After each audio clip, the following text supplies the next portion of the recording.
What's going on? What's going on, everybody? It is the only sports podcast. I'm Will. That's Casino.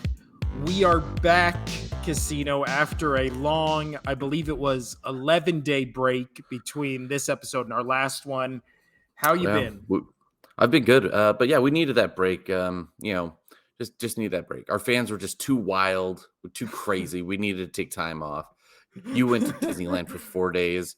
I went to Utah for 4 days, 5 days actually. No, it's good. Good. I feel refreshed. I feel revived. I feel very revived. You know who's not revived? LeBron James.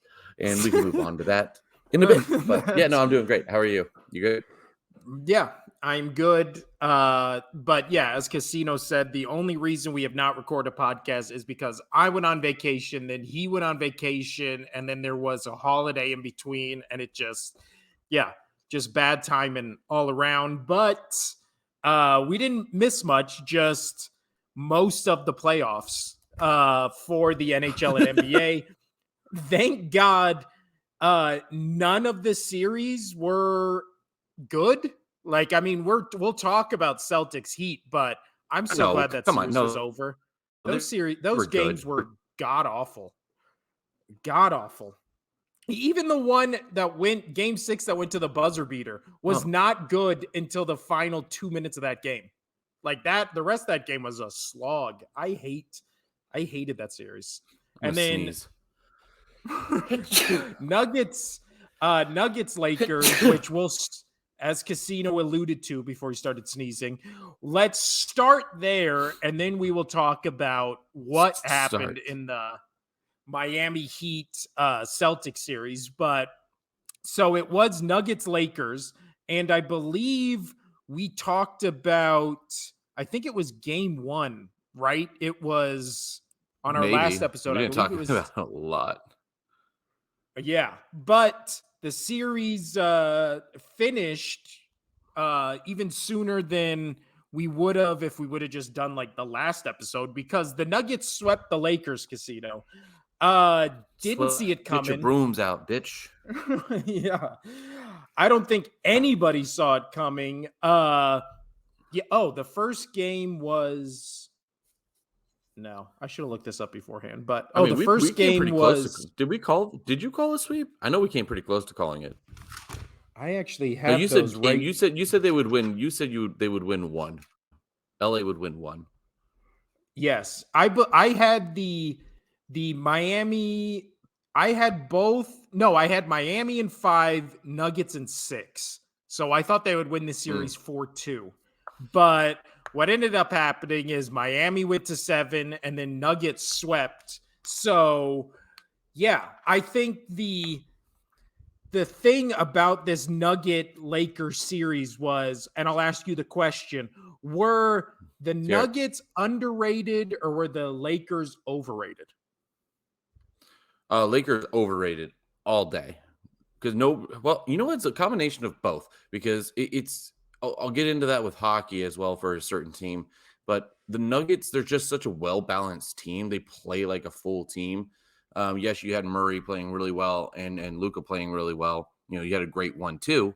However, people just like, the Denver Nuggets. Nobody knows that team. Don't care about them. They're not good. Lakers are going to sweep. Lakers are going to destroy them. It's going to be awful. I just think the Lakers were overrated. And yeah, Nuggets were underrated. I think it's a good combination of both.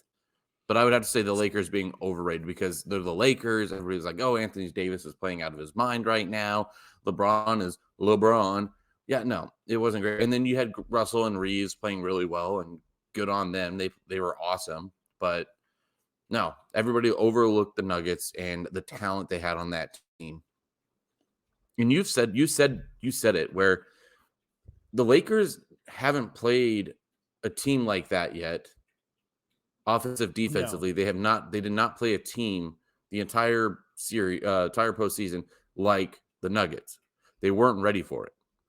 Well, also, and I remember, so we did record the podcast the day after the first Lakers Nuggets game, and it was Thursday, which game 2 was later that night. And I remember the takeaway from watching that game one, and we talked about it on this podcast, was how the narrative going into that, not just the games, but that series was Series. the Nuggets have not played a defensive team like the Lakers. And that was just the narrative, which it was was correct, but again, It's a it good was half narrative. the narrative. Yeah, it was true because the Lakers were by far the best defensive team they played. But again, that was half the pie where it was being played off or it was being, front and center as if that was the whole story. Where in reality, the other half of that pie was, yeah, but the Lakers have not played as good of an offensive or well-rounded team as the I go with Nuggets. I go with the well-balanced team. To me, that was the big thing, was how well-rounded the team was. And I mean, even in the series itself, in game 3, the worst Joker played in that entire series, he still got 24, 6, and 8. Every other game, he got a triple-double where he scored. His lowest was 23, but then he made up for it with 17 rebounds, 12 assists. He had the 21 rebound first game, and then the last game, he ended with 30 points and a triple-double. So it's like they had, obviously they played the Warriors, but they weren't playing peak Warriors, right? They were No, playing Warriors who everybody knows, or everybody thought until these playoffs started, that the last hurrah for this iteration of the Warriors team was last year, right? Like the ending I of the thought so. dynasty, I did too. The ending of the dynasty bookmarked with it starts with a championship, ends in a championship, and then you kind of, the stars get older, the pieces, start to go to other teams, and then you're just in a rebuild without saying you're in a rebuild, and then you have the But veteran, you're in blah, a blah, blah, blah, rebuild. blah. Yeah. Nah. But this season, they kind of cobbled it together. They kept the pieces that most people thought they wouldn't be able to keep, right? With Draymond, and then there was the whole Draymond Poole thing, which made that whole situation weird. And then it never recovered. And then Poole regressed. Draymond actually got better out of that, but Well, that's not what that of course he needed. regressed. Of course Poole regressed. He got a concussion. Yeah, He was I knocked mean, that's out. He true. was knocked silly. He didn't know which team he was playing for. The Lakers? Yeah, Who? by Who are the his Lakers? teammate. This is a brand new franchise, isn't it? The Lakers. Never heard of them. Well, and then So no, that's a serious question. Do you think he digressed a little bit because he was playing he 100% regressed, but I don't think it's from a well, concussion. I just think okay, well that he that was was my question. No, I think last year was the outlier where he played above what he normally would be last year, and then this year was kind of like who he is, right? Mm. So it was All right. like, because I mean, even in that, if we go back to the Lakers series, he played 23 minutes, 10 minutes, and 22 minutes, and he never scored more than 12 points. So 0 minutes played or 20 minutes played, he was still a liability on the court. But yeah, but that was just, but to get back to the Lakers, as you just mentioned it, this iteration of the Lakers was kind of just stitched together at the trade deadline. They played really great defense. They had really great outside shooters. Then you had the emergence of Reeves, but the issue when it came to the Nuggets is the Nuggets were, I don't want to say a better coach team, but I think maybe the best. Well, no, because then they played Steve Kerr. So I think coaching with the Lakers, I like their coach, but it was like in the Heat Celtics series, you could clearly see the mismatch on coaches. The Oh, by Lakers, far.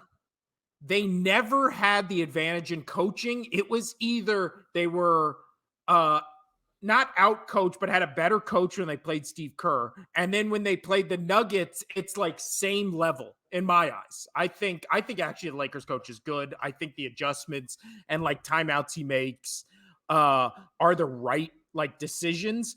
And when it comes to the Nuggets, I think their head coach, Malone or whatever, I think he is saying everything I would say if I was a head coach, which is probably not a good thing, but that just makes me like him.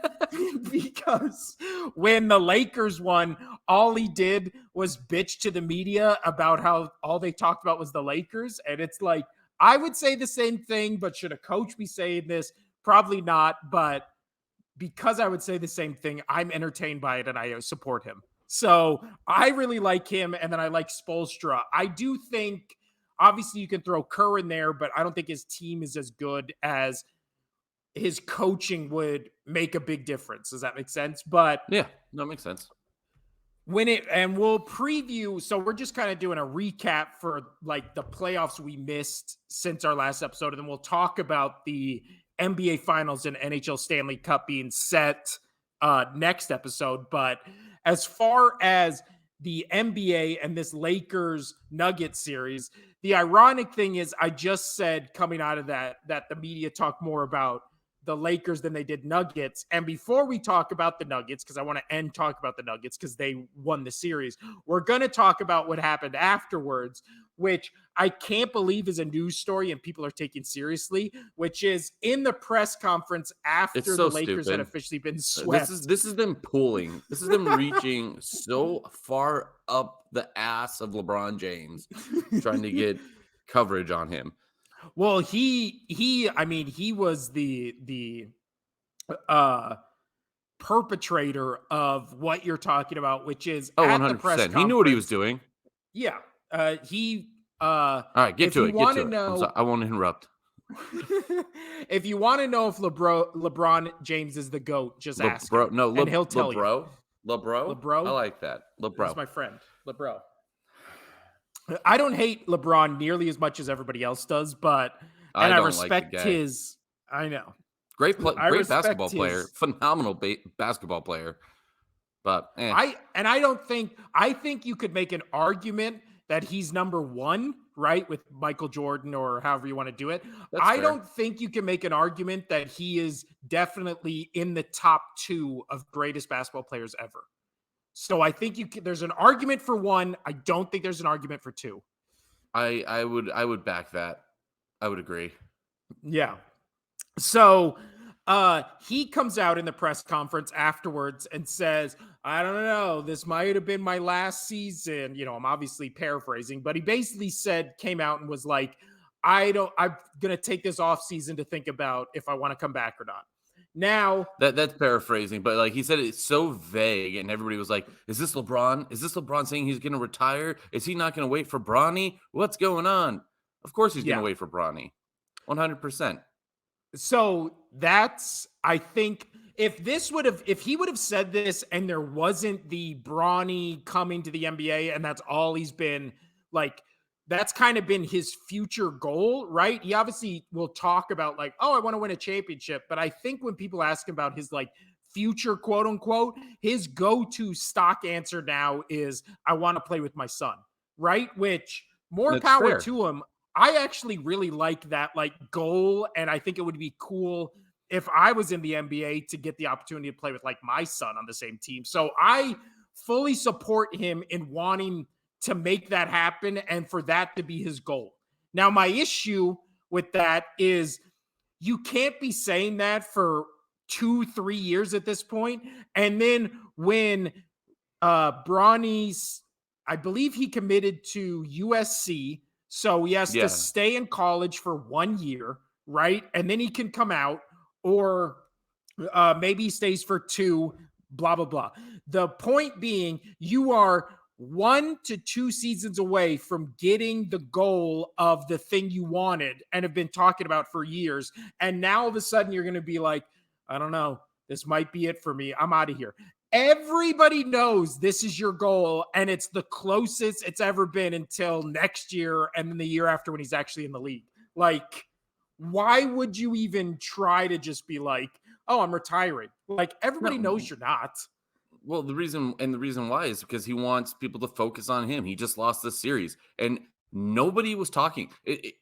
All of the NBA, all of the sports media was talking about, hey, we're talking more about LeBron than we are actually Denver winning the Western Conference Finals, which was absolutely hysterical. So one show that I like listening to on the radio is Ben Maller late at night because that's when I get off work and I'm heading home. And he even brought that up. And he was like, oh, and he's a wizard. He was paraphrasing. He was like, he's a wizard. He's phenomenal at manipulating the media because here we are talking about him and we're not. Luka and Murray. Luka had triple doubles that entire series. Murray was the best number 2 in the entire playoffs, and nobody's talking about it because we're all focused on LeBron James if he's going to retire or not, which is we all know bullshit. Again, paraphrasing what he said, and that was awesome. And I was like, hey, yeah, that's a good point. Yeah. And well, it's crazy. This is like the thing that has always annoyed me about the LeBron James like media narrative. Number 1 on that list is Brian Windhorst. You know, like the creepy now ESPN reporter who literally was just like, my entire career is going to be staked on reporting on this like 16-year-old kid. And you're just like, so you're just a creepy old guy reporter, like hanging around high school gyms. And then it just like never. And then he's just been like the go-to LeBron guy. I don't know. That guy creeps me out. He gives me fucking creepy vibes. I agree. And I hate the whole narrative of like, I'm going to just be this guy's reporter. And then it's like, so did you want to be a sports reporter, a basketball reporter, or just a LeBron James reporter? Like, it's just, that just whole thing has been weird to me. And then he comes off as such a creep. But that's the number 1. The number 2 thing is it was always like, oh, LeBron James is the chosen one.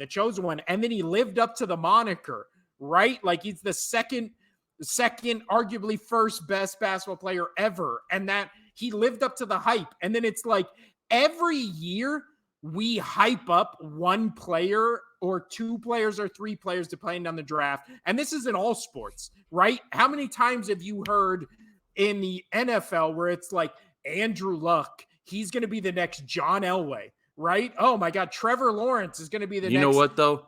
Blah, blah, blah. If Andrew Luck didn't get hurt, he would have had a phenomenal career. And I truly believe that. But see, this is my point. The media just goes every year, this guy is going to be the next blah, blah, blah. And then it works out one time. And then they go like, I mean, hey, we were right about Andrew Luck, right? Because he did this. And then they'll be like, we were right about LeBron James. And then it's like, yeah, because you just say it once every year. So you can't be 1 out of 300 and be like, we called it. We called it. Because I don't know if you remember when Zion Williamson was coming out, they were like, this guy's a better prospect than LeBron James. This guy is going to revolutionize the NBA. And then he didn't. He's injury prone. He's good in the league, but he just never plays. And now people are like, oh yeah, but we knew this coming out. And then it's like, did you? Because you never fucking said it. Like you never said this would happen. So the thing I hate, especially now, because now people are doing like the career retrospect of LeBron James, where it's like he was dubbed the king in high school and then he lived up to it. And then it's like, yeah, because his name is James and there was a famous king in history named James. That's the only reason why people call him King James, right? The only reason why people call Matty Ice is because it's a reference to something. Joe Cool is a reference to something. These just aren't random things. They wouldn't have these nicknames if their names were different, is my main point. So just being like, he's always been the king. If his name was Frederick, we wouldn't be calling him King Frederick. Okay. If there wasn't a famous King Frederick. So was there a famous King Frederick? Probably. There's been enough of these fucking kings and queens. Dude, it's still crazy. We live in a world still where there's kings like and queens. Yeah. Yeah. It's like, what are we doing? Like that stupid thing. You know what though? I do like the whole king versus the aspect during that whole series, and they like would put their faces like on cards, and I'm like, I like that. The king versus the Joker, and I'm like, I mean, that did just fall directly into their lap, where they're like, oh my God, there's a card that's a Joker and a card that's a king. Like, oh my God. Woo-hoo. But yeah. So the thing with LeBron is everybody's just like, he's the greatest and he lived up to the hype. It's like, yeah, and there's 100 million others that haven't lived up to the hype. So you can't be like, the odds are one out of the millions you bestow this thing upon was going to work out. So as far as to put a pin and to end this, I would literally say there's 1%, and that even might be too high. 1% he retires. That's too high. It's too high. That's way too high. Would you say 0? I would say 0. That's me personally. That's 100% 0. There's no way. There's no way. He was doing it because nobody was talking about him. If he does retire, you have to do the first episode of NBA season next season shirtless. Whole episode. I'll just do it now. But this season he averaged 29 points, 8 rebounds, 7 assists. So he can obviously still go. I think it might also be, obviously Father Time catches everybody, but this season and the past, I think 2 or 3 has really been where his longevity has finally started to like catch up to him, where, you know, he's getting hurt for the first time in, you know, in his career, where he's actually getting, you know, hurt enough where he misses games or he has to have surgery. So I think that could play into it. But again, it always becomes that one thing. And Brady stepped away where he was still kind of not at the peak, but obviously not at fucking rock bottom. Competitive quarterback still. Yeah. I mean, LeBron's still competitive too. Well, he potentially at like the level he was playing at during the season and at certain points during the playoffs, he's still a top 5, top 10 NBA player any night he wants to be. It just is the thing where it's like, can he still play 40 minutes a game? Probably not. Can he still play 82 games a season? Probably not. So then it just becomes a puzzle piece where it's like, if the Lakers again are not the 1 or 2 seed where they're playing, you know, quote unquote lesser talent, where they're the Lakers where they have to play in the playoff game and then the first round and then the second round and then the third round. And it's all like on the road, right? Where they don't have home field advantage and there's a lot of traveling and it's a lot of long series and stuff. Then it becomes now it's not 82 games, right? It's like 100 games. It's how many of those can you sit out? You can't sit out any of the playoffs. So yeah, it just becomes an interesting chess piece. Because in football, it's like there's a certain amount of games. You have to play every single one of them, but they can kind of be like, we're going to run more this one, right? Or in this one, like with the NBA, it's like you need to be on the court. And even if you're not a focus on the court, you're still running back up and down the court every time, right? So it's like you can't really, you either miss games or you just sit out in a game and then you're losing anyways. And it just, becomes a weird thing. But now to move on to the Nuggets, I think the storyline coming out of this game or this series was obviously, or this whole playoff of the Nuggets sorry. I mean, it's still saying the Lakers, but coming out of the Nuggets whole series has been the emergence of Jamal Murray, which I've been talking about, where all of his regular season stats have just skyrocketed in the playoffs. He obviously missed, I believe it was 2-3 years. No, I think it was 1 or 2 years ago with the injury. I think it was the 2020-2021 season. He had like the injury bug. He only played 59 games, then 48. Then this year, he came back. He was averaging during the season 20 points, 4 rebounds, 6 assists, right? So averaging 20 points on 33 minutes a game. That's the playoffs. That's phenomenal. I mean, that's pretty good especially for a number 2. For sure. In the Lakers series itself, just in those 4 games, he scored 31, 37, 37, had 10 rebounds in one, and then was like 5 baskets away from a triple-double or 5 rebounds away from a triple-double. So your number 2 star has went from averaging 20 points during the season to almost double, and he's 3 points away from 40 points in almost every Lakers game. Like, Crazy. that's Good for him. That's Good what for you him. hope for. Great for him. Yeah. And again, Jamal Murray was always a good player, but he was always like, when he was with Denver, when he was first started on Denver, he was just like, a number 3, number 4 guy, moved up to number 2. Now he's like a legit can go toe-to-toe with Joker on nights where it's like, now you have 2 threats to worry about, right? Which is what you want. And then Joker, the issue during the playoffs was he had the Embiid syndrome, which is regular season MVP putting up all these great stats, all these great numbers. And then when he gets to the playoffs, it's like goes to half of what he was doing during the regular season. And you're like, what the fuck is this? Like, what happened to this guy?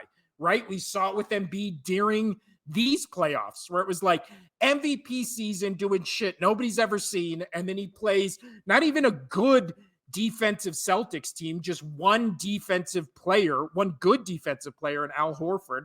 And it's just like he gets completely shut down. And you're like, why the fuck does this always happen during the playoffs? I said it when the playoffs started. It was like, if Joker just is the Joker of the playoffs the past couple of years, the Nuggets have no shot. And the Joker just came out and has a triple-double in almost every fucking game in the playoffs he plays. And it's also like he'll put up a triple-double and then you'll be watching the game and you'll be like, I don't even think he's playing that good. And he literally still has thing. Like so 15 I watched every single one of those games, and he's just weird, like on the court. He's just weird on the court. You're just like, okay, like he's like hunched over the entire time. Like he looks like Quasimodo playing basketball, but yet he's playing like doing this. Oh yeah. He's doing this every single fucking time he takes the ball. He's doing this. It's like, what is on your nose? What is it? He like it's like the John Wick. I always find it funny, like whenever he's like he gets a basket or when he's like arguing with the ref, he always just like gets super hunched over, and I'm like, all right. So I saw this on speaking of him. So I saw this randomly on sports page. I don't know if this is real or not. Does he really wear his wedding ring in his shoelaces? Yes. That's cool. That's cool. It is. I like it. There's nothing. But you know what my first thought was when I heard that was like, what if somebody goes up, comes down, and like gets their foot on his laces and like scrapes it off, and all of a sudden it's like ding, ding, ding, ding, and it's just gone somewhere. Somebody in the front row is just like, woohoo, got it. Woo-hoo. I'm now married to the Joker. But just saying. The I threw you off. It's great. You did, because I'm trying to like that would imagine just during the middle of a game. It's just like, wait, somebody's attacking his shoe. What are they going? And then if that whole scenario happens, that would just be, yeah. I mean, that might be a good way to get in his head, right? Because I don't know how I would react to somebody going after my shoe and then me just being like, wait, what are you doing? And then you're looking for the ring. And then, yeah, that's a good scenario. Yeah. The Heat might call you, Casino, to put this whole thing together. but why did Joker punch? I don't know. Give me a random Heat player. Just a random Heat player. Bam Adebayo. There you go. Adebayo's on the ground, and they're all wrestling. And all of a sudden, Joker just punches in the face. You're like, what's going on? And then the court mics just pick up like what you were talking about, like that ding, ding, ding, ding. And then it's just, I mean, that would be great. That'd be memed out of existence. That would be, but the Joker in these playoffs so far, he has had 2 games since May 5th. So since the Phoenix series, he has had 2 games where he has not had a triple-double. One was the second to last game against the Lakers, where he put up 24, 6, and 8, right? They still won that game uh pretty easily, and those are like pretty good numbers, right? They're not Joker numbers, but they're not bad. The only other game he did not put up a triple double in was against the Suns, where he scored 53 points and still had 11 assists. Every other game he has scored a triple double, including the last game against the first two games against the Lakers, where he had 21 rebounds, 17 rebounds against Anthony Davis. So it's like, I think he's impossible not to like, right? There's nothing about the Joker you don't like, because he's just goes out there. He's like this like lovable like goofball guy, and then when he gets on the court, it's like he's very noticeable, because you're like, who is that weird lanky guy like running and constantly doing this? And then you'll I don't know look if at he's this. even. I don't know if he's running. He more looks like he's like stumbling down the court constantly. Yeah. He looks like he doesn't have control of his body. And then he's just like doing the weird behind the back, like chuck that is just like a 40-foot 3-point shot that goes in. And you're just How like, about How about that weird one where like that weird he did it one like game 3 7 times. or game 4 where he was just like, I'm falling backwards, one arm, Yeah. and just like everybody in the bar was like, are you shitting me? And I was like, hey, that's pretty good. That was And pretty then good. he had Anthony Davis right in his face, like the shot clock's going down, just chucks it from behind his head over like the fingertips of Anthony Davis, goes up, touches like the ceiling of the fucking arena, and then just goes straight into the hoop. And you're just like, Well, I've I don't talked know about it how he on this does podcast. this. I've talked about it on this podcast. One of my favorite shots of all time in men's or women's basketball is oh my gosh, why am I blanking? Mavericks superstar. Holy crap. Uh, Dirk Dirk Nowitzki. Nowitzki. Yeah. Dude, his shot I remember watching that 2000, I think it was 2011 when they won the finals, and there was just one where same kind of thing, falling back, just shot it, and I'm like, okay, it's out of view. Where's there it is. It just went in.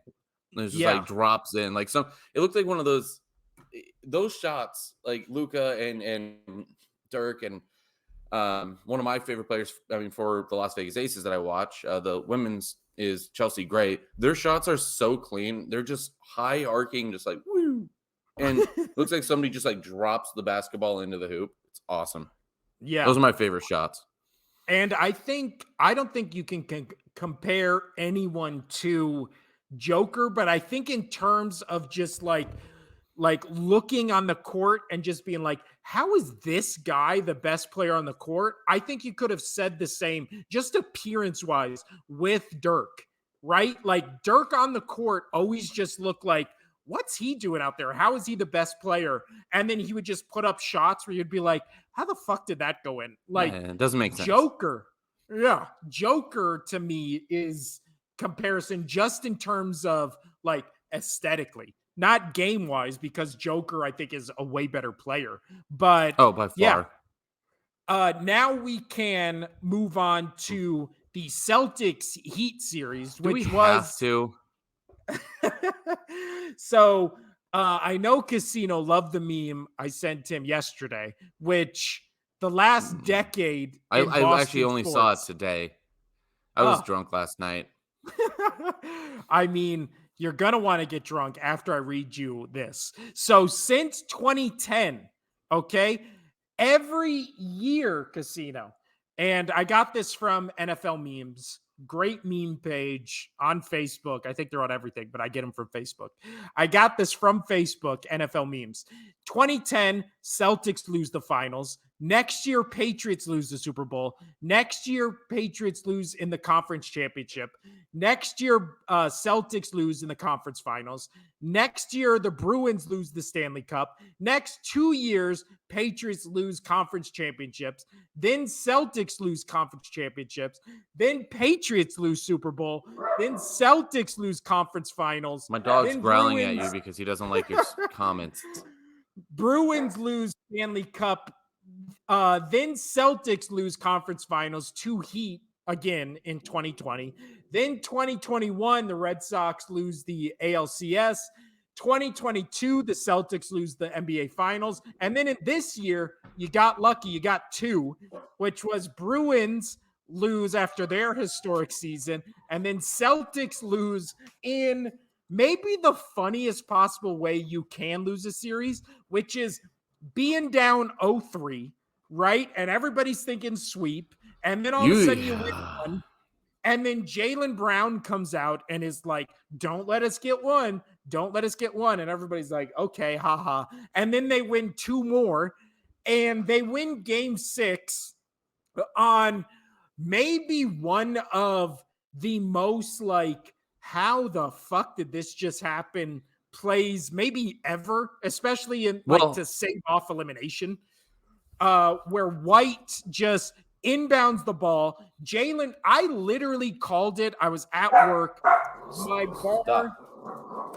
My bar was packed with people rooting for the Heat, right? So Jimmy Butler gets fouled. Let's just recap the end of game 6. Jimmy Butler gets fouled clearly behind the 3-point line, which means he gets 3 free throws. They're down by 2. So he is clutch. Everybody knows I love Jimmy Butler. Makes 3 free throws to be up by, I believe, 1 or 2 going into these final seconds. I think it was 1. So all you need is a 2-point to win. I literally turned to my friend who I'm working with at the bar. He doesn't know shit about basketball. And then they call the timeout, and I'm like, all right, they have 3 seconds on the clock. I guarantee you they're going to pass it, even though they're only down by 1. They're going to pass it to Tatum or Brown, and one of them is going to jack up a 3-pointer and fucking brick it. And he was like, why would they shoot a 3-pointer? And I said, I don't know. That's just what happens in the NBA. It's fucking dumb. White passes it to Jaylen Brown. Jaylen Brown doesn't even try to drive to the hoop to get a mid-range shot. He jacks up a 3. You're on mute. He jacks There's up 3 a guys 3. standing around him too. Like he jacks up a 3 with some guy in his face. I'll give him credit. It did a ring out, right? Where it went in the basket, kind of like rang out. But it was like the chances of him making that shot were slim to none. Stupid fucking shot. And then White, the one who inbounded the ball, runs up baseline behind it. The first thing you're taught in basketball around the rim is to box out, right? Because you don't want this exact thing to happen, which is the other team runs up, just tips it in. I mean, the slow motion replay of it, like if it's on his finger for 0.1 more second, it doesn't count. But that whole play was fucking incredible. The bar at my work immediately died. Not a Celtics fan in the room except one of the other bartenders. And everybody was just like, the fuck? And I immediately was like, well, they're losing game 7. Because I've always said game 6s are usually the good games. Game 7s are blowouts. I've said this. It has been true this entire playoffs. But not in hockey. That's true. And then game 7 ended up being a blowout, which was last night, but it was a blowout for the Heat in Heat's favor. They did not get blown out, which I thought they would. They win the game. Now, the caveat of this is on the first play of the game, Jason Tatum fucked up his ankle. And you could tell he couldn't jump. He was basically out for the entire game. I think that was the biggest issue. I'll be honest. Well, yeah. But again, we've seen Jason Tatum be so hot and cold in big games as it is. Who knows if he would have even turned it on in this game, because we've seen in other big games where, I mean, even that just Sixers Celtics. Excuse, okay? Let us just have the excuse. Come on. Well, even in Be gentle. The big Celtics Philly game 6, he only had 19 points in that game. And I'm pretty sure that was the one where like 12 of those points were in the last 6 minutes of that game, right? So previous to that, in a big game 6, when you're in the opponent's arena, or I'm sorry, when game 6, or in this case, game 7, when you're at home, like he hasn't shown up. The Celtics were also 5-6 this season in road playoff games, which was by far the worst home record when it came to team playing at home, and they lost home field advantage every fucking series, and then it came back to bite them in the ass. But the real takeaway from this story was not Jason Tatum, because he does have the built-in caveat, the built-in excuse. There was a graphic that popped up on screen, I believe either before halftime or right after halftime, where the Heat had 7 turnovers up to that point, and Jaylen Brown himself had 8. He had 8 turnovers, and again, everybody knows it's Tatum Brown is the 1A, 1B, with clearly Tatum being the 1A and star of this team, right? But Jaylen Brown is clearly on some nights, and especially during this series, he's played pretty fucking good, but he also just makes some of the dumbest basketball plays you'll ever see. And in this series, last night's game, he went 8 for 23 from the field with, again, at one point, he had more turnovers himself than the Miami Heat had as a team, right? In a game 7 at home. Yeah, you can't do that. Game 6, he actually had a phenomenal game where he had 26 points on 9 of 16 shooting, 10 rebounds, 3 assists, and it felt like he got fouled every fucking play and just made clutch free throws, right? But then he's so hot or cold, and the NBA did a new CBA agreement, and it's going to be like really fucking over teams where basically you're just going to be able to pay 2 people max deals and then kind of have to pay everybody else pennies because your 2 stars are going to get all your fucking team salary cap. But I hope that helps balance things out a little bit. I think it will. And I think that one of the major criticisms about 2 of the things we talked about in this show, which has been the Celtics and LeBron James, is the 2 worst things those 2, one a franchise, one a person, ever did, is Miami and the Heat are included in this, because LeBron James joining with Dwayne Wade and Chris Bosh and creating like the super team in response to the Celtics with Durant and Pierce and who's the third guy in that? It was Ron. It was Pierce, Garnett, and Allen. How the fuck am I blanking on his name? Ray Allen. Who? Ray Allen. Thank you. So those 3 joining together to create like the first modern super team, actively building a super team, and then LeBron, like as a response, creating a super team, has kind of fucked over the NBA ever since, right? That happened in the 2007-2008 season. So we've been living in this world where this is the result. And now it's like immediately, instead of the NBA being like, we'll give a couple years so teams can get adjusted, they're starting this next season. So then it becomes the big question where, as a Celtics fan, do you just sign you obviously have to sign Tatum, right? Because he's your clear star. But the shining star right next to him is Jaylen Brown. So do you, as a Celtics fan, want just Brown and Tatum and then we try to build around them? Or do you say, just give me Tatum, let Brown walk, and we'll try to assemble the team that way? Let Brown walk.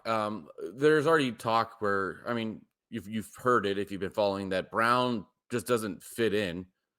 Well, there's also talk he just doesn't like being a Celtic. Right. So no, I'm 100%. I want him to go. I want him to go. Yeah, I agree. I think I would let him walk as well. Kid's up, so if you want to continue wrapping up this, and then I'll come back in for hockey. Is that cool? Yeah, I'll be back. I don't have much more on this. 5 minutes. All right, I'll be right back. So I think when it comes to Jaylen Brown, I think the indication that he is obviously a great player, does he deserve, I don't think you can say like deserve money because the salaries, like football and basketball players, are so absurd. It's like, but then you can also say that about real life with like Jeff Bezos and Elon Musk, where it's like, is Amazon mean that Jeff Bezos deserves that much money? Like, then you get into that weird space. So I don't even want to use deserves. It's just like, if you were the GM and it was your money, would you? So Brown was obviously drafted to the Celtics in the 2016-2017 season. He started with 6 points, then went to 14, then 13, then 20, then 24, 23, and 27.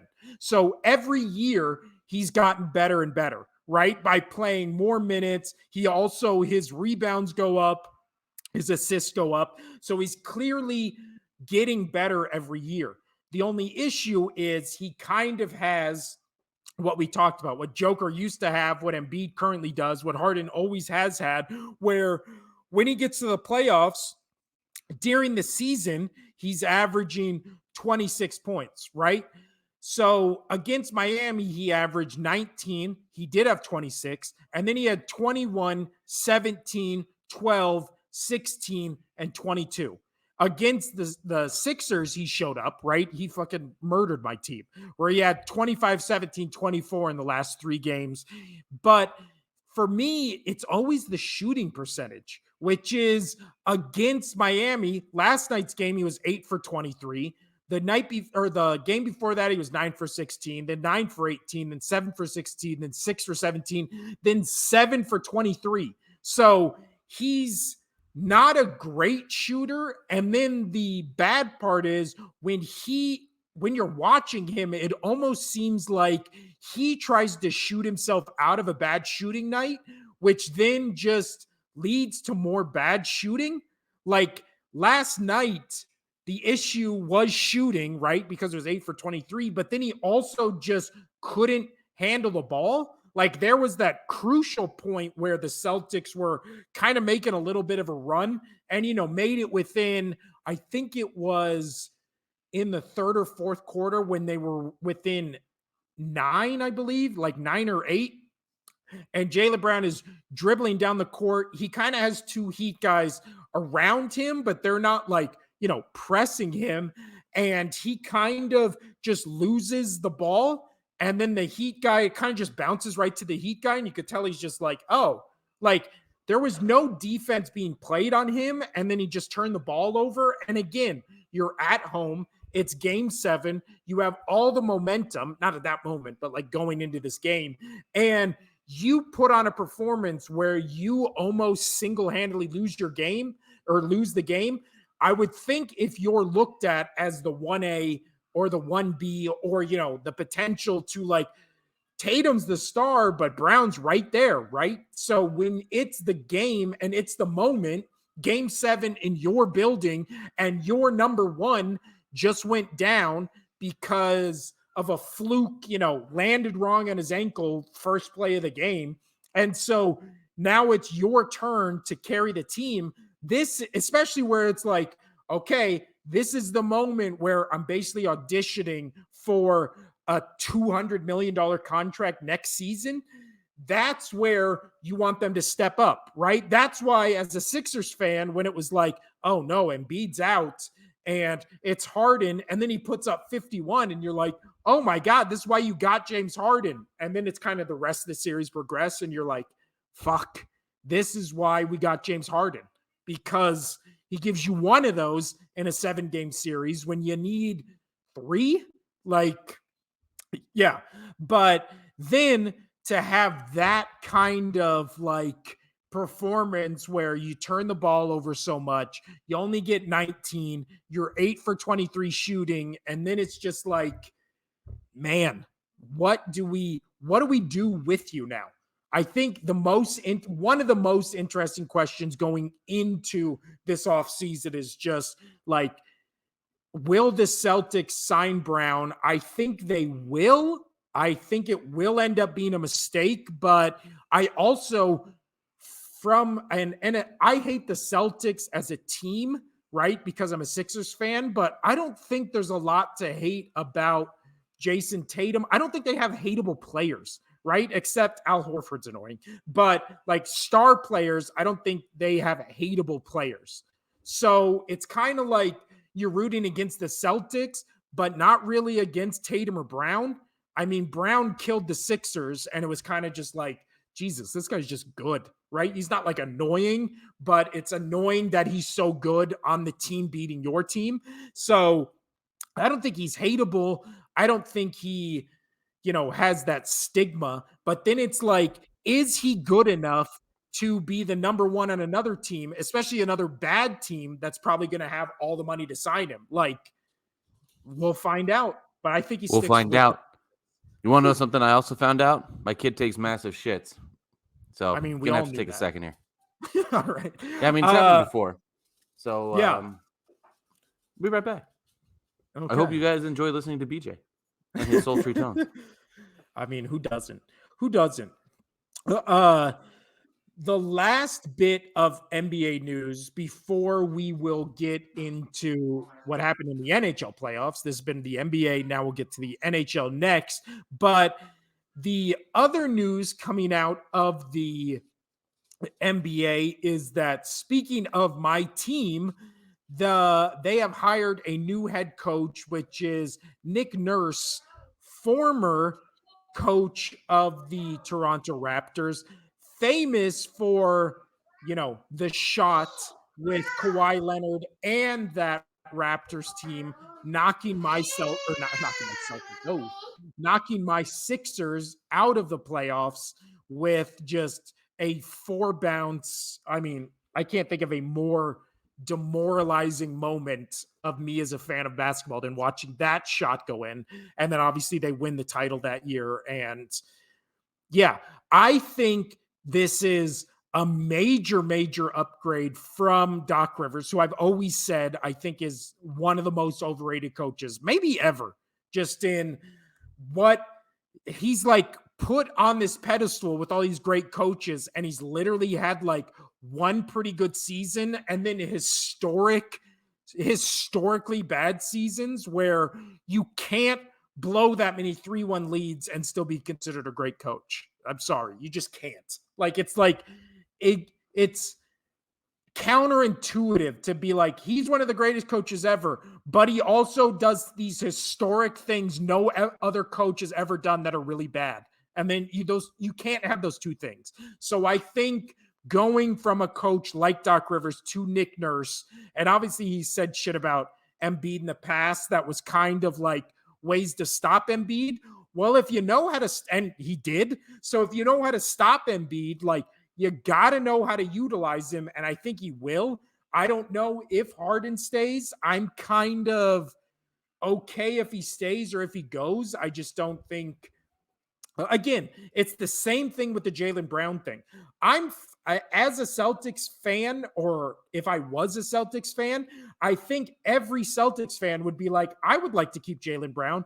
The issue is not keeping Jaylen Brown. The issue is using so much money to keep Jaylen Brown, which is the bad part of sports as a fan, right? Where you're like, I wouldn't mind having James Harden on the Sixers, but I don't want to give him almost a quarter of the salary to have him on the Sixers. So it becomes that delicate balance where it's like basketball, there's not really team friendly deals, but there might just be like we can't give him the max kind of thing. And then you obviously still have the Tobias Harris giant contracts, which will be definitely affected by the new CBA agreement. So the NBA as a whole is going to be a very different animal and much more interesting in a way of like how our team's built, because obviously go back to the Lakers, like Austin Reeves was the breakout star on the Lakers, right? But it's like now with this deal coming in, Anthony Davis is going to get the max. We obviously think LeBron's coming back. He's going to get the max, which means if Austin Reeves wanted, could he go to another team and get, obviously he can't get the max, but could he get a similar contract where he's paid as a number 1 or 2 on a team that doesn't have a 1 or 2? Like, yeah, probably, but would he want to stay in LA? I don't know. So it just becomes this delicate balance of, I love the hire of Nick Nurse, but this the Celtics, the Sixers, the Lakers, like all the Golden State Warriors, all the teams that were in the playoffs this year, it more becomes in terms of instead of coaching, it more becomes what are we going to do with the salary caps? Right. I agree. They do it in some fashion too. Again, I loved Anderson, the goalie for the Hurricanes. He played great. The rest of the team, they didn't really show up.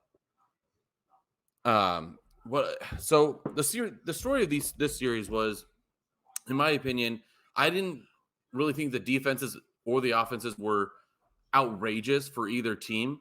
I thought the goaltending was just superb on both sides, and that's why the games felt really tight and everybody was on the edge of their seat. Is because, and it was exciting to watch for 4 games because you were getting these high quality chances, but the goalies were just standing on their head multiple games in a row.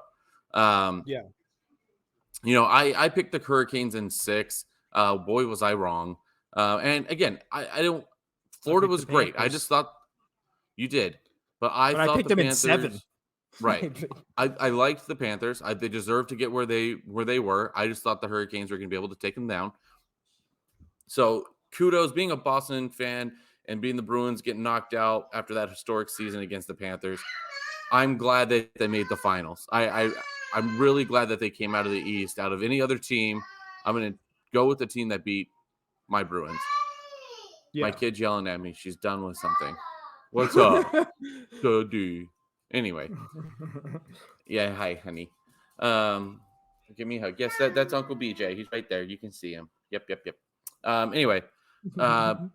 So really not much to talk about. It was just the Panthers players. Yeah. What are we done with? What are we done with? You haven't eaten anything. So while you're talking to her, I will say that we both picked the Knights. I'm going to get her a snack. I picked the Knights in 5. You picked them in 6. And then I picked the Panthers. Whoa. We're not there yet. We're not there yet. I know. I'm just doing our predictions. And then I picked the Panthers in 7. Casino picked the Hurricanes in 6. And then we both had the Nuggets in, I think Casino said 5. I said 6. And then we both picked Miami. Or no, did you pick Celtics or Heat to win that series? You're muted. Blah, blah, blah, blah, blah, blah, blah, blah, blah. I thought I picked Heat in 6, if I recall. I think so. You picked Heat in 6. So we actually got, we both got the NBA finals right. And then I got the NHL finals right. So 2 for 2. Cool. Continue. Casino. Nobody cares. No. Anyway, so yeah, really not, honestly, I don't think too much to talk about in that series, for me, honestly. But game 4 ended pretty crazy where it was getting close to the end of the game. Panthers were up. Hurricanes just come down and they were able to get a goal. They tied it up. It was like, all right, cool. This game looks like it's going to go to overtime again, which was a reoccurring thing in that series. I was like, all right, we're going to go to overtime again. But the player their number one guy who I can't stand the guy, Matthew Tkachuk, which I got a great chant from one of my regulars came up with it, and I'll tell you in a second. But going on that, with like 4 seconds to go, maybe even less, Matthew Tkachuk was able to swing on down, get the game winner for the Panthers with like 4 seconds to go. It was a brutal way to end a series for the Hurricanes. I mean, they didn't even have they probably would have lost an OT anyway, but they didn't even get a chance. So they got swept. I think in both the NBA and NHL, it's kind of depressing how good the playoffs were up until it got to the conference finals. And then in the NHL, the conference finals were dog shit. And then in the NBA, they were fucking worse. I disagree. I disagree. I thought all the games were really good games. And it just it favored it landed in Florida's direction every time. Hell, game 1 went to quadruple OT. That was a fun fucking game. And then that entire rest of that series. the first games of all of them were like, oh man, we're going to be in for a show, right? First game of Heat Celtics, first game of Lakers Nuggets, first game of Panthers Carolina, first game of Golden Knights Stars. It's like, oh man. And then every game after that was just shit. So we got our hopes up where it was like best playoffs ever. And then the games were just, the next games after that, the Florida won in OT in game 2. Then it was 3-0 Florida, 4-0 Florida. And then Golden Knights, the first game was OT, second game was OT, and then it was Golden Knights 4. Then it went to OT again, then it was 4, and last night's game was 6. It's like, no. Yeah, okay. Casino. Is this catch up with hockey with BJ or catch up with hockey with Casino? This is catch up with the Only Sports podcast, right? Yeah, there, okay. With Casino. No, that was good that you actually jumped in there because the wife's about to walk in and the dogs are crying and screaming. Anyway. Also, there's a fucking tornado going in on your side. I'm really my only worry. There's 2 players that are worrying me against the Florida Panthers. Yes, Vegas has made it, but the players that you have to watch out for, even if Dallas advanced, is Tkachuk and their goalie Bobrovsky. And again, Bobrovsky was playing out of his mind. Tkachuk, he wasn't having great scoring chances and this and that, but when he was getting to the net, he was doing. When he finally got in there, he was getting there in the big moments. So he had that game winner in, I forget which game it was, in OT, and then he had the game winner again in game 4. So when they needed him to show up, he showed up. Besides that, I felt like he kind of was pretty flat throughout the series. But I saw a heat graph with him on the ice and then with him off the ice for X amount of minutes. It was like 2,000 minutes and then almost 3,000 minutes versus just over 1,000 minutes or whatever it was. It was something like that. It was for the season while he was on the ice, while he was on the roster playing. And all of the goals that were scored were right for the whole team were right in front of the net when he was on the ice. And then it looked very pedestrian with him off the ice, where it was a little hot spot here, cold spot here, hot spot here, cold spot. But it was the front of the net really wasn't busy. But when he's on the ice, if you can stop him from getting in that middle, I feel like that team is going to struggle to score. So with that being said, congratulations to the Panthers. They did a great job getting there. Carolina, go home, go golfing, whatever you want to do. I don't know what hockey players do in their off season. They just go play more hockey. I don't know. But why do you think what do you think was the issue with the Hurricanes? Why do you think they could just not get anything going in this series? In terms of you picked them as maybe the best team. They were expected to win. I think that they got complacent where they were expecting to win. They're like, oh, we're the better team. Yes, they beat the Panthers, beat the Bruins. The Panthers beat the Maple Leafs. But, they haven't played us yet. And, we're a better team. And, we're going to take them down. Well, again, Bobrovsky stood on his head, crushed it. And I think when they were having trouble scoring against Bobrovsky on high quality chances, that diminished their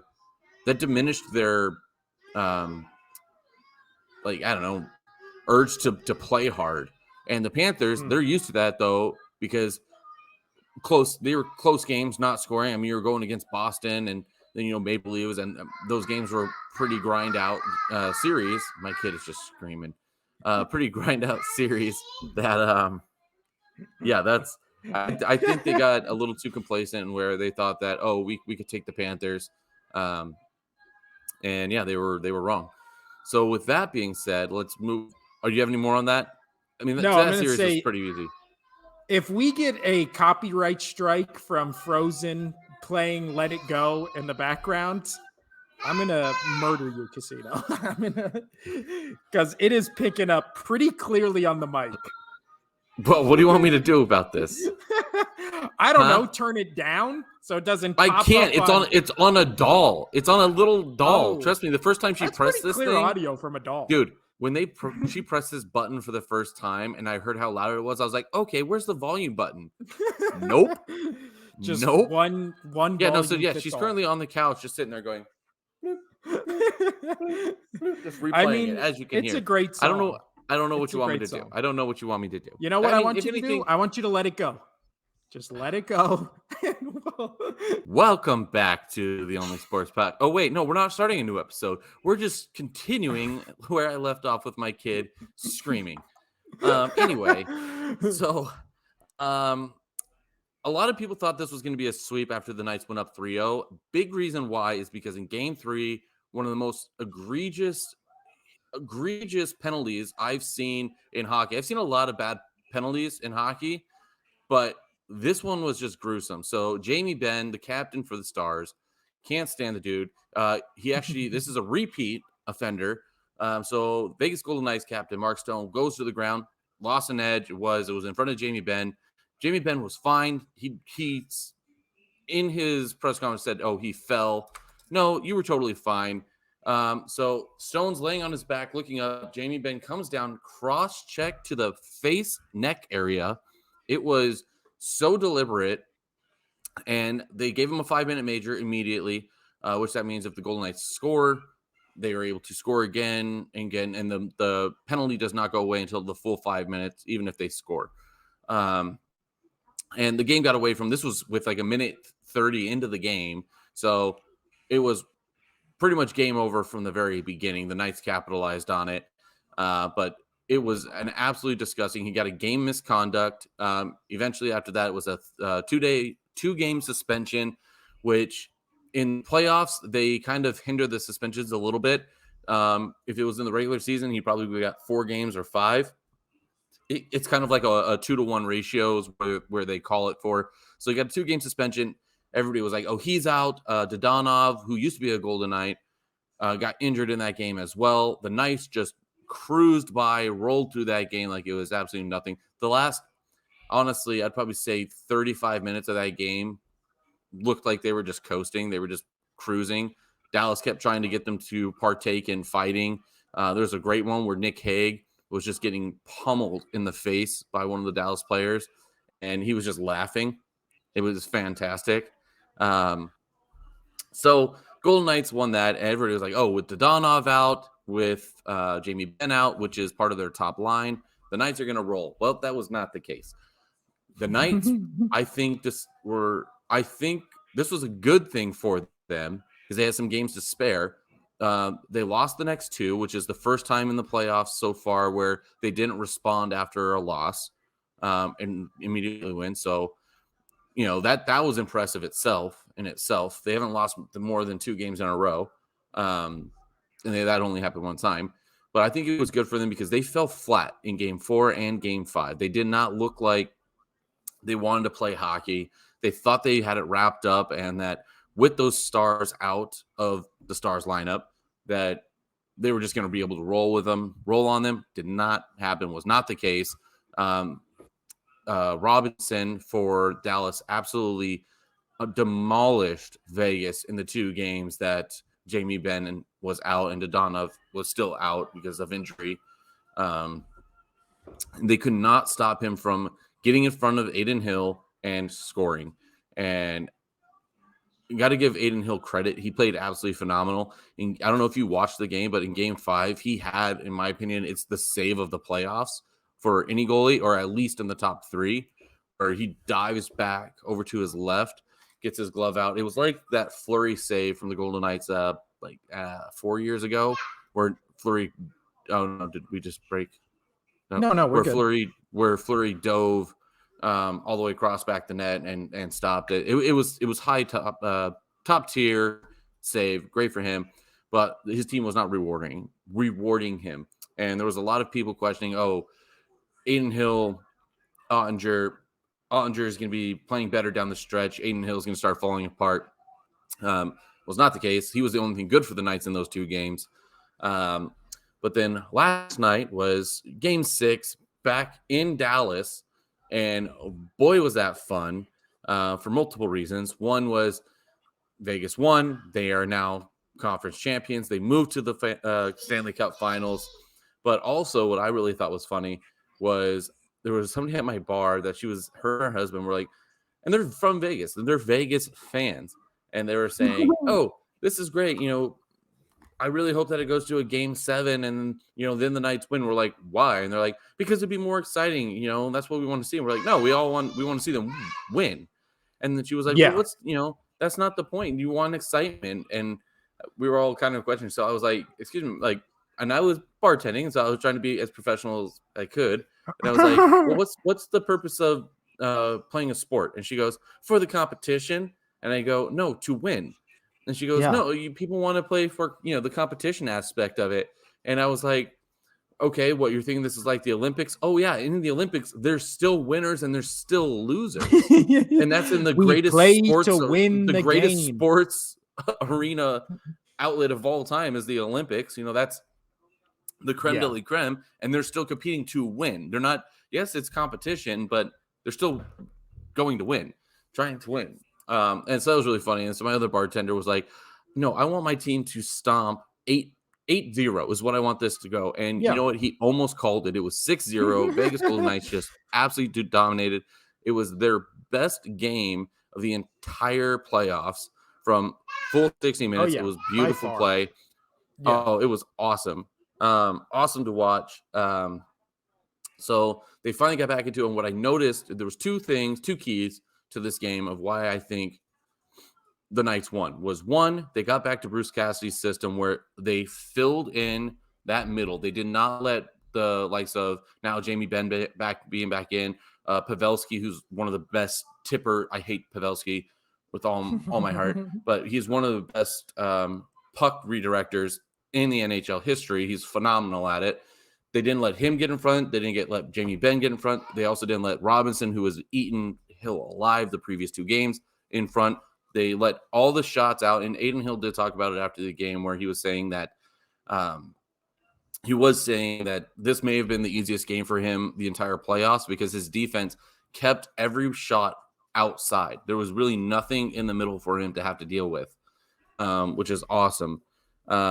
So that was great, and the Knights are favored to win in the Stanley Cup final, and I think and the other big reason for Vegas, I felt like, is Bruce Cassidy being, in my opinion, one of the best coaches in the league before he was even on the Knights.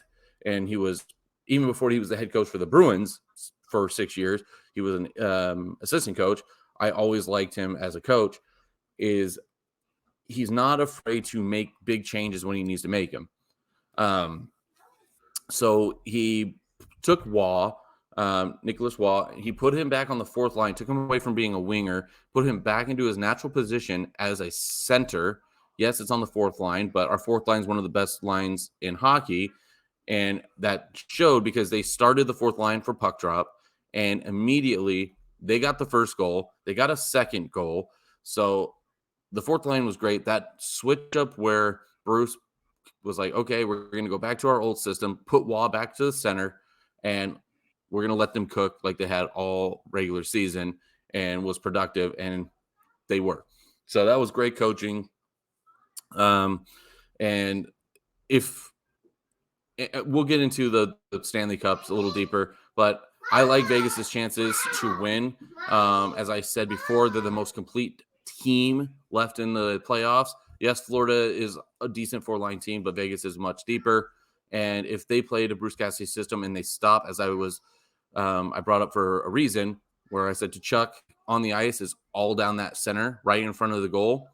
The Knights are one of the best doing this in Bruce Cassidy's system, specifically keeping players away from the center of the ice. And if you do that, you're going to be just fine. And I think that the Panthers have not played a team with this type of defense or played a team with this type of firepower up front, all 4 lines.